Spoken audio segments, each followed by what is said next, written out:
Здравейте, приятели, и добре дошли отново в нашия канал. В тази чинийка съм измила 150 грама спанак, който ще използвам, за да направя много вкусен, полезен и лесен солен кекс с спанак и сирене. Прехвърлям спанака в ето този съд, защото ще го пасирам.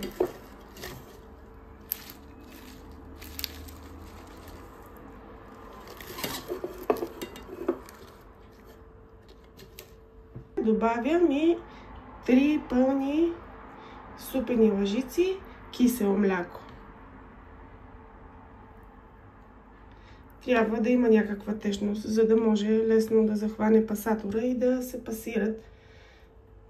пасира спанак.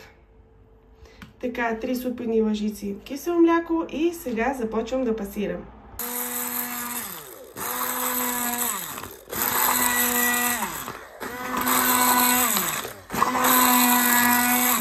Получи се много хубава зелена смес.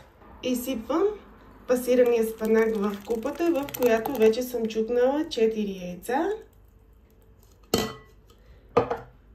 И хубаво разбърквам.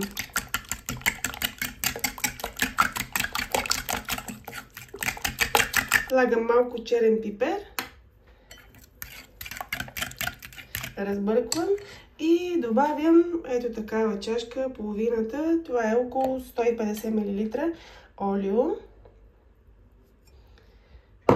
И продължавам да разбъркам. Към получената смес, ето я, добавям 200 грама сирене, което просто натрушавам ето така с ръка.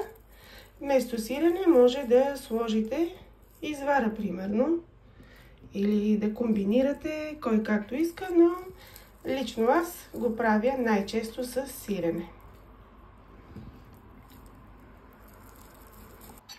Отново разбърквам. Без бъркане няма как да се случат нещата. Сега ще добавя брашно. 200 грама е брашното. Ето така, тук горе малко ще направя кладенче, в което ще сложа 6 грама бак пулвер или едно пакетче. Пакетчета някои са 7, някои 10 грама и от 10 грама да е, няма да е фатално. Разбърквам.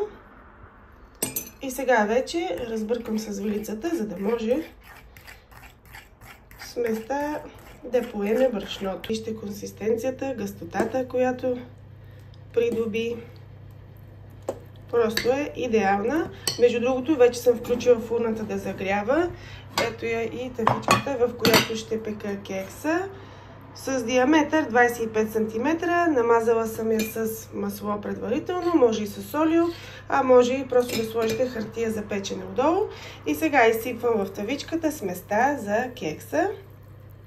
Тавичката отива във фурната, за да може кекса да се изпече на 180 градуса.